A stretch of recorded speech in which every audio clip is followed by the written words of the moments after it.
What is going on, Brooklyn Net fans? Hello, everyone, and welcome back here into another edition of the Brooklyn Boys Show right here on this Tuesday afternoon, July 22nd, 2025. Make sure you smash that like button and hit subscribe on your way into the building. It's completely free, and it helps us grow significantly right here on the show. Questions, comments, thoughts, throw those in the chat. We'll get to those. Appreciate all of your support, as always.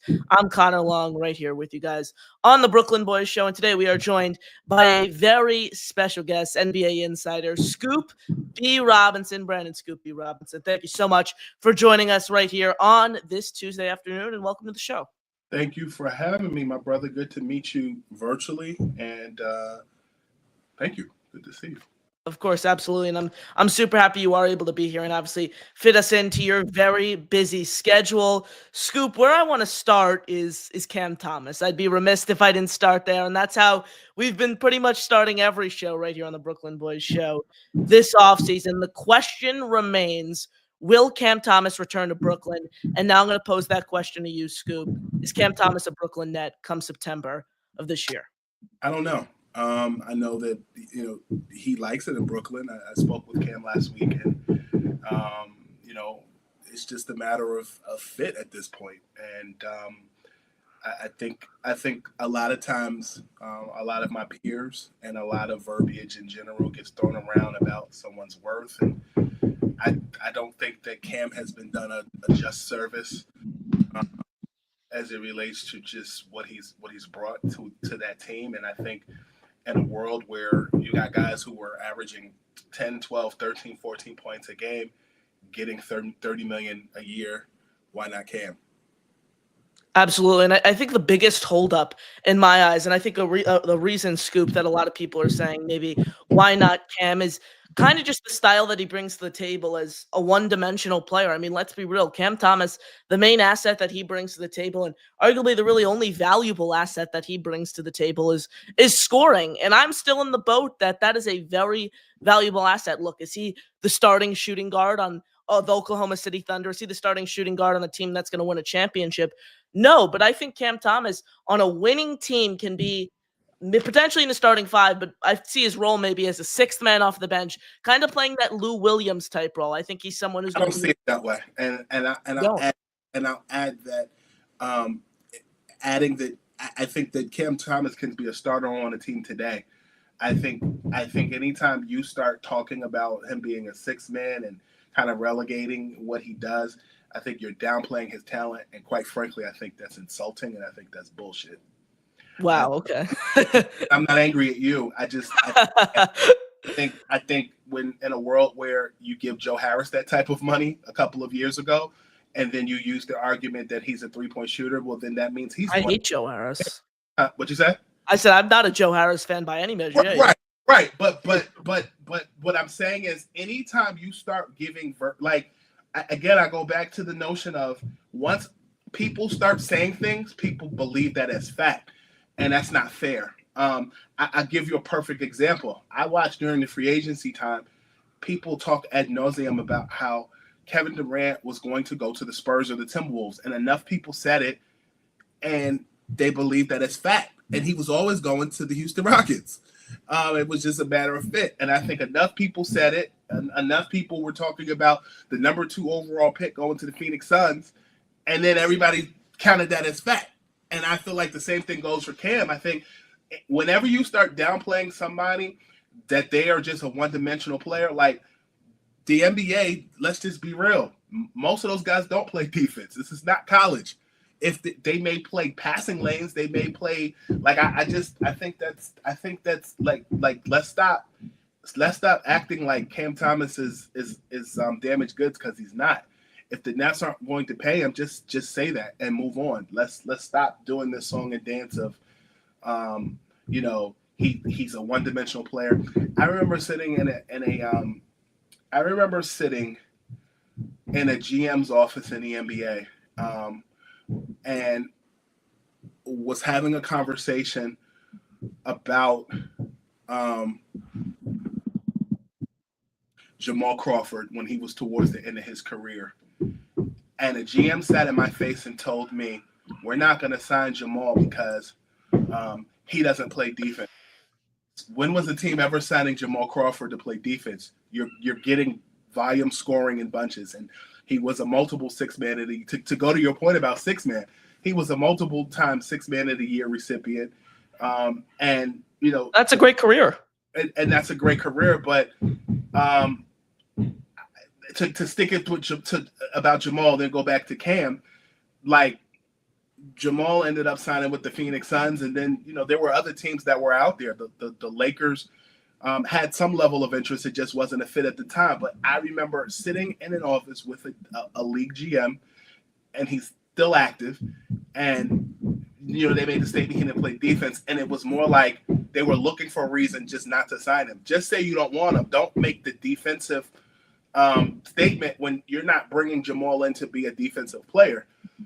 Yes. You're bringing him in to give you volume scoring, and I feel like that's what people use as knocks whenever they don't want to pay somebody, and I feel like that's what this is turning into with Cam Thomas. Just say you don't want to pay him. And I really like Cam Thomas. I want him to stay in Brooklyn. I don't think the Nets are enamored with him. That's my point here. Like the Nets have shown, Scoop, since they truly drafted him, that they are not in love with Cam Thomas, that they don't think he is the future of this organization. He could be a number 1 or number 2 option on a championship winning team. The thing that comes down, and I think scoring is a very valuable asset. Someone who could give you 24, 25 points per game in the NBA is very, very valuable, especially on a winning team. The thing that people come with, you know, to question about Cam Thomas or his overall efficiency splits, his defense, his inability to pass the ball. And that's where I ultimately come to on Cam Thomas, where it's like, I'd be okay giving him 2 years, $35 million in a weak free agency class, because I think in a weak free agency class where he overall is, where teams don't have much cap space other than the Nets, coming off a year where he played 25 games, I think that's a very, very fair price tag.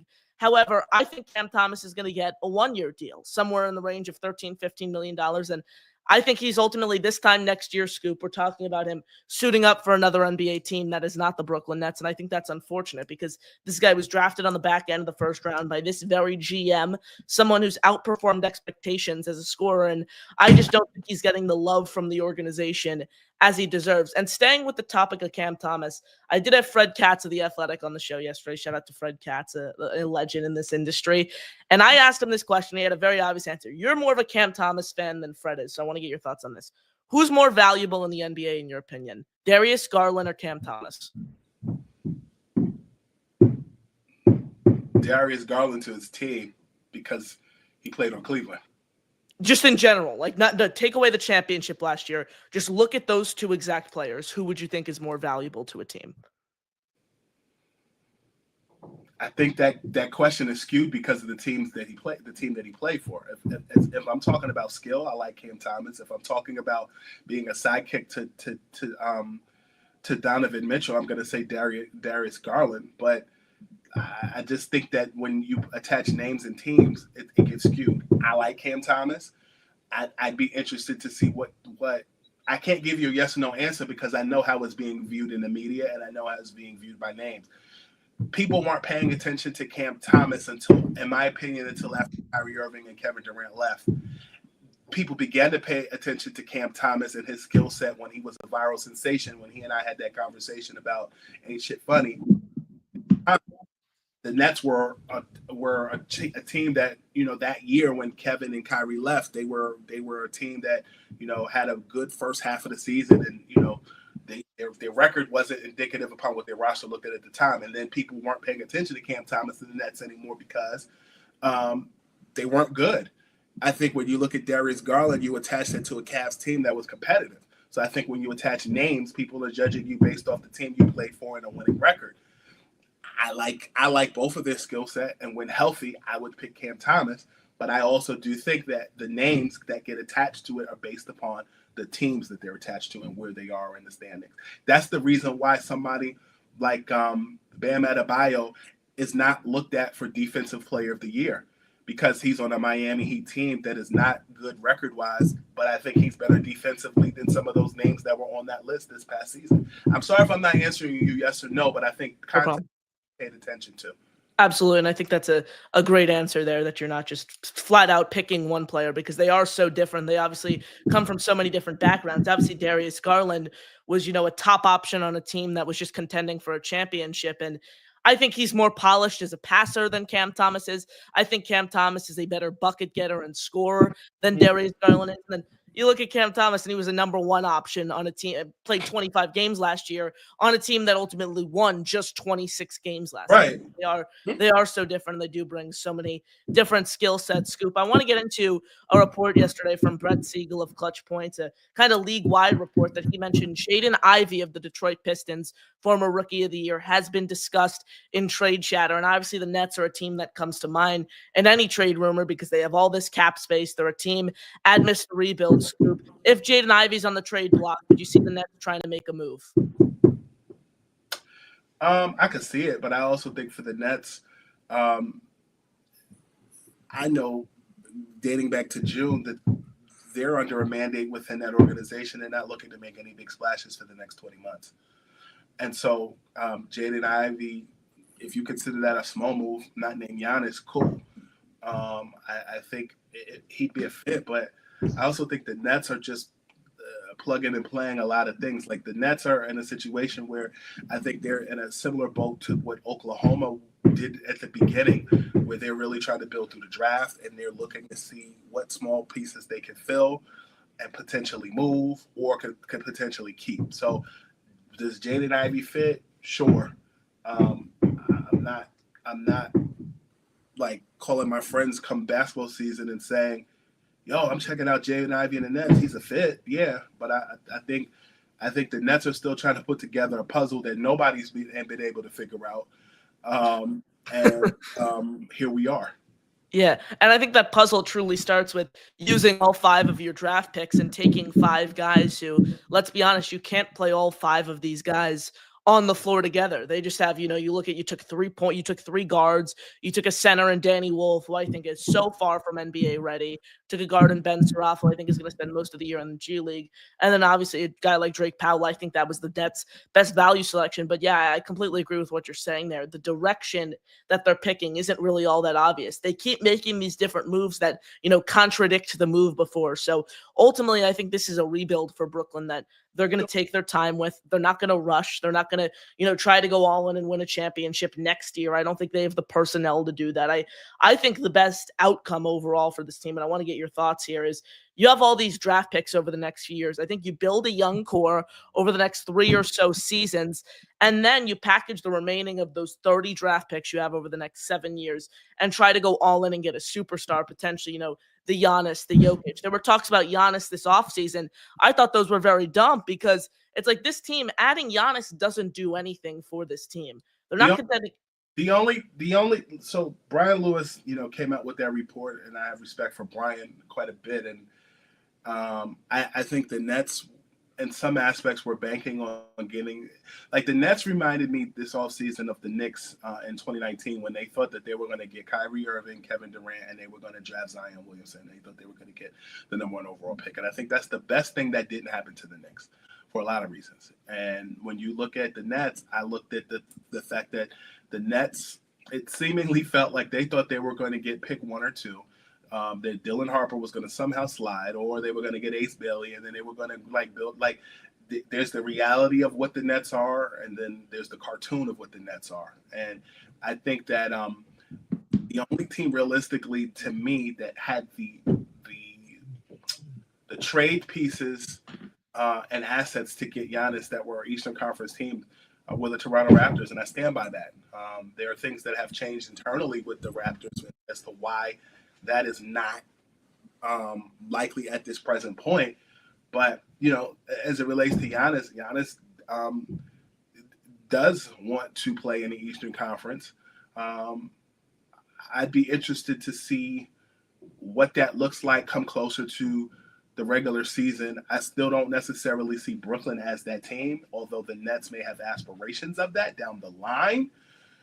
But I'll also add, just from my conversations with players directly, I think the Nets are in a very precarious situation, similarly to where the Knicks used to be, where, after Carmelo Anthony left the Knicks, there were a lot of players who were hesitant to play for the Knicks because they felt as though the way Melo was treated, they didn't want that to be their reality. Players talk, and players ask questions, and I think the Nets are in a very similar situation still post Kyrie, Kevin Durant, and James Harden as it relates to just direction of the team, the front office, and more. And there was a belief from folks that I've spoken with that Giannis is not the same type of superstar as those guys, but players still talk. And I just think that that's a conversation. The Giannis conversation is a shelf conversation, but I also do think that Michael Porter Jr. is going to have an all-star year because of the team that he has around him, and I think that's what gets lost in translation. I'm interested to see what that looks like alongside Cam Thomas, if he stays. But you didn't ask about that. You asked specifically about the Nets, the fit, and Giannis, and more. I'm curious to see what else the Nets do before training camp to make this team more palatable for Michael Porter Jr. But if he stays healthy, I think MPJ could definitely have an all-star year. You mentioned MPJ there, Scoop, and that's exactly what I wanted to transition into next, because this is the bigger name that the Nets acquired, I think, in a great deal this offseason, acquiring him alongside a future first-round pick in exchange for Cam Thomas. When you look at MPJ, though, he's a guy who was third or fourth option on a championship team in Denver just a few years ago. He even said it. He hit a ceiling in Denver where he just needed a new change of scenery for him to really thrive. Scoop, how was he able to, reach a new level at this point in his career in Brooklyn? What is he able to do to hit that next level? Just play like himself, score, rebound, push the break, and have fun. I think Michael Porter Jr.'s situation is not exactly like this, but the first person that comes to mind as a third or fourth option that became a number one option on another team was Kyle Kuzma when he left the Los Angeles Lakers and went to the Washington Wizards. And in year one, I think he did okay. And I think that, Michael Porter Jr. and Kyle Kuzma are not the same player. But as it relates to just being a competitive force with a championship pedigree, that's where they are similar, playing alongside future Hall of Famers in Jokic and Porter Jr. and LeBron James and Anthony Davis and Kuzma, and then learning and watching all of that and then having a team of your own. I think that's pretty cool, and I think he has the option to definitely propel himself in that vein. So I'm interested to see how that all shapes out for MPJ in a Brooklyn Nets uniform. Brandon Scoopy Robinson, thank you so much for joining us right here on the Brooklyn Boys Show. You got any final thoughts, basketball related, non-basketball related here before we do wrap things up on the show? No, check out Scoopy Radio on all streaming platforms. Subscribe to my YouTube channel. Follow me on Twitter and Instagram at ScoopB. And check out the ScoopB blog over at scoopb.com. Thanks for having me. Thank you for the opportunity to be myself.